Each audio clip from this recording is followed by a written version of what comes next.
हे hello everyone, कैसे हैं आप सभी। उम्मीद करती हूँ आप सभी ठीक होंगे। मेरा नाम राजबाला, मैं as a SSC MTS working हूँ। 2024 की सिलेक्टेड हूँ मैं। सो कल जिन लोगों का एग्जाम है उनके लिए लास्ट टिप थी आपको क्या करना है। तो सबसे पहले मैंने लिखा है आपको काम रहना है, बिल्कुल शांत हो जाना, नहीं सोचना है मेरा कैसा जाएगा कैसा नहीं जाएगा, कितना स्कोर कर पाऊंगा कितना नहीं कर पाऊंगा, कुछ भी नहीं सोचना है। बस ये सोचना है मैं कर लूंगा, और आप कर भी लोगे। दूसरा आपको क्या करना है, एडमिट कार्ड और आईडी प्रूफ, दो आईडी प्रूफ रखना कोशिश करें। आधार कार्ड चल जाता है वैसे तो, पैन कार्ड भी रख लें, ठीक है। दो आईडी प्रूफ रख लीजिएगा, बाकी फोटो वगैरह किसी चीज की नीड नहीं रहती है। दूसरा, टाइम से पहले पहुंच जाए, कोशिश करें 1 घंटे टाइम से पहले पहुंच जाए, ठीक है। जिनका दूर है एग्जाम, आई विश आप निकल गए होंगे, जिनका ज्यादा ही दूर है एक रात पहले ही चले जाए। अगर आपका मेट्रो का सफर है, ट्रेन का सफर है और ज्यादा 4-6 घंटे लग रहे हैं तो आई होप आप निकल ही गए होंगे। बाकी जिनका इतना दूर नहीं है, 40-50 किलोमीटर है, वो जो निकलेंगे तो कोशिश करना टाइम से पहले ही पहुंचे। क्योंकि होता क्या है, लेट हो जाते हैं तो हमारा होपलेस, हम बहुत होपलेस हो जाते हैं, हमारा कॉन्फिडेंस डाउन हो जाता है, ठीक है। वैसे तो अलाउड ही नहीं करते हैं, अगर बाय चांस कुछ लोगों को अलाउड भी कर देते तो वो एग्जाम ठीक से कंसंट्रेट नहीं कर पाते हैं, डर इतना चाहते हैं हम लोग। तीसरा, अब कुछ नया पढ़ने की जरूरत नहीं है, ठीक है। और है 7 से 8 घंटे सोना है तो आप सो जाओ बिल्कुल जाके, ठीक है। कुछ ज्यादा सोचना नहीं है, सो जाए जाके और एग्जाम को शांति से करें। अब आते हैं एग्जाम पे। जब आप एग्जाम करेंगे तो फर्स्ट तो कर ही लेंगे, इतना डिफिकल्ट नहीं है, सिर्फ हमको क्वालिफाइड है, लेकिन क्वालिफाइड है तो उतने क्वेश्चन अटेम्प्ट करना है जितने क्वालिफाइड हो जाओ, ठीक है। इतना टफ रीजनिंग नहीं आएगी, मैथ का नहीं आए तो रीजनिंग तो ईजी ही आएगी, तो उसको तो अटेम्प्ट कर ही देना। इंग्लिश और जीएस पे आता है। इंग्लिश और जीएस पे आपको क्या करना है, शांतली से शांत मन को रख के पूरा क्वेश्चन एक बार कर लेना है, जितना आ रहा है उतना 100% एक्यूरेसी के साथ, ठीक है। टाइम इनफ मिलेगा, टाइम कम नहीं होगा।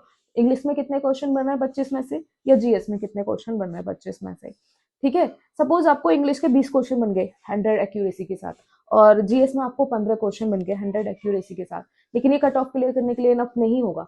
तो अब आप वो क्वेश्चन कर सकते हैं जिसपे आपको 50-50% चांस है, ठीक है। लेकिन मैंने नोटिस किया मोस्टली वही क्वेश्चन सही होते हैं जो फर्स्ट नजर में हमको दिमाग में आता है, ठीक है। तो यहाँ पे आप तुक्के लगाने की कोशिश कर सकते हैं, जहां आप एलिमिनेट दो क्वेश्चन कर पा रहे, दो ऑप्शन एलिमिनेट कर पा रहे हैं तो, ठीक है, ऐसा करें। बाकी हमारा दिमाग, अगर हमने वो चीज कहीं पढ़ी है तो हमारा दिमाग जरूर क्लिक करता है कि यार कहीं पढ़ा है, जरूर। हम, आपका दिमाग जिस चीज को करा है आप उस चीज को करें, ठीक है। अगर आप दोनों पोर्शन में सपोज करो 25 में से 20-20 क्वेश्चन आपको 100% एक्यूरेसी के साथ है, लेकिन 100% एक्यूरेसी जाती नहीं है, मैंने देखा है, चाहे कितना भी वो गलत चला ही जाता है, तो टाइम बच जाता है। हो सकता है आपको जितना आता था आपने इनफ क्वेश्चन आपके अकॉर्डिंग आपने कट ऑफ क्लियर करने के जितने क्वेश्चन अटेम्प्ट कर लिए, फिर आपका टाइम बच गया, आप क्या करोगे, रिव्यू करोगे क्वेश्चंस को, आप दोबारा से देखना शुरू करोगे। तो ऐसा मत कर देना, जो आपने अटेम्प्ट किया है लास्ट मोमेंट में जाके उसको चेंज कर दो। आपका दिमाग जरूर देखेगा और कहेगा नहीं यार इसका ये नहीं, शायद ये हो सकता है, ठीक है। प्रोबेबिलिटी यही होती है 90%, जो फर्स्ट गो में हमने टिक किया होता है वही उसका आंसर होता है। तो ज्यादा टाइम की वजह से भी लॉस हो जाता है, कभी कभी हम रिव्यू करने जाते हैं और पता नहीं लास्ट टाइम पे दिमाग को क्या ही हो जाता है और उस आंसर को चेंज करके आ जाते हैं, घर आके पता लगता है अरे यार जो लगाया था वही सही था, ठीक है। तो ऐसी गलती मत करिएगा, जो हो गया है जो हो गया है। उसके बाद जो अनअटेम्प्ट क्वेश्चन थे उन्हें जब आप रिव्यू में देखेंगे तो उनको कोशिश करेगा आप उनको अटेम्प्ट करें, ठीक है। तुक्के, अगर आपको 50-50% चांस लग रहा है तो तुक्के लगाएं। मुझे याद है मैंने जीके में लास्ट में जो एकदम 1 सेकंड बचा था ना, अपॉइंटमेंट का क्वेश्चन था, मैंने तुक्का लगाया था, वो सही गया था। मैंने बाहर निकलते ही देख ली थी, मैं ये लगा के आई थी, फोन हस्बैंड साथ थे, फोन में देखा और वो क्वेश्चन सही गया था। क्योंकि कुछ नाम ऐसे होते हैं हमारे दिमाग के, हमने पढ़ा होता है तो दिमाग में रह जाता है।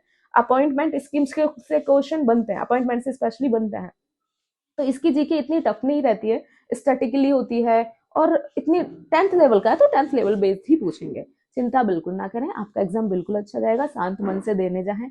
और अब बात करते हैं जिनका थोड़ा लेट है ना, 6-7-8 इस तरीके से लास्ट तक है टाइम जिनके पास अभी है, वो क्या करें। आपको क्या करना है, जीके में अपॉइंटमेंट, है ना, स्कीम्स जितनी आपकी मोदी सरकार लेके आई है उनको देखने हैं आप, इतना डीप नहीं पूछेगी वो एमटीएस में, ठीक है। स्पोर्ट्स से रिलेटेड, ठीक है। और स्टैटिक जीके में जो आपके फेमस फेमस हुए हैं डांसर वगैरह और फोक डांस वगैरह, उनको आप एक बार रिवाइज कर लें, स्टैटिक जीके अच्छे से कर लें, ठीक है।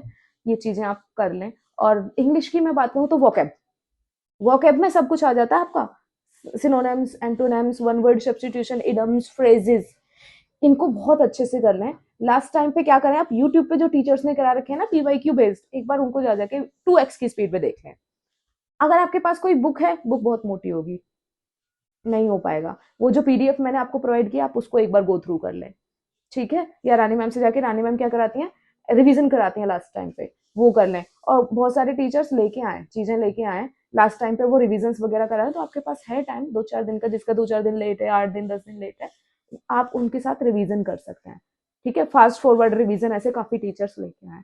और हाँ, एक बात और, जो भी फर्स्ट टाइम अटेम्प्ट करने जा रहे हैं ये गवर्नमेंट एग्जाम, तो ड्रेस कोड का बखूबी ध्यान रखें कि कोई भी, specially for girls, year rings, rings, necklace या फिर कुछ ऐसे कपड़े जिसमें शाइनिंग मोती सितारे लगे हुए हैं, बिल्कुल ना पहने। सिंपल पहन के जाएं बिल्कुल कपड़े, ठीक है। कभी कुछ गोल्ड वोल्ड का पहन जाए और वो वहां आपसे जमा करवा लें, वो अंदर नहीं जाने देंगे, ठीक है। ये नोजपिन भी उतार देना, नोजपिन नहीं उतारोगे तो हो सकता है नहीं उतरेगी तो वो टेप लगा देंगे कार्टून से लगता है, मेरे साथ कई बार हुआ है। तो ड्रेस कोड सिंपल रखिएगा। अगर आपने कुछ गोल्ड वगैरह का पहना हुआ है तो उतार के घर पे रख के जाइएगा। गोल्ड बहुत महंगा है, पता लगा उन्होंने जमा कर लिया और आपका दिमाग एग्जाम में नहीं है, हाय मेरा गोल्ड मिलेगा या नहीं मिलेगा, ठीक है। इस चीज का ध्यान रखिएगा। और एग्जाम जो स्टार्ट होता है उसका जो प्रोसेस होता है, कहीं भी आपको दिक्कत हो तो हैंड रेज कर लीजिएगा, ठीक है। लॉगिन क्या करना है, या वैसे आपको, आपने मॉक लगाए होंगे तो आपको ऐसा ही होता है, मॉक के जैसा ही होता है, सबमिट करना, रिव्यू करना, मार्क फॉर रिव्यू करना, सेम यही प्रोसेस होता है। लेकिन फिर भी कोई डाउट हो तो आप पूछ सकते हैं उनसे, ठीक है। तो यही सारी चीजें थी जो मुझे आपको बतानी थी। हुडी वगैरह अवॉइड करें, for girls and boys both. Hoodie वगैरह अवॉइड करें, कैप वगैरह ना लगा के जाएं, स्टॉल वगैरह गर्ल्स ना लेके जाएं, सिंपल कपड़ों में जाएं, स्वेटर वगैरह जैसे मैंने प्लेन डाल रखा है, स्वेटर ट्राउजर्स वगैरह, ठीक है। तो ये सारे इंस्ट्रक्शन आपको फॉलो करने हैं और अच्छे से एग्जाम देने। So best of luck all of you, God bless you. आप सब बहुत अच्छा करेंगे, मुझे पूरा विश्वास है। तो अच्छे से काम की तैयारी करें, ठीक है। आज की वीडियो एंड करते हैं, यही टिप्स थी आपके लिए। Bye bye.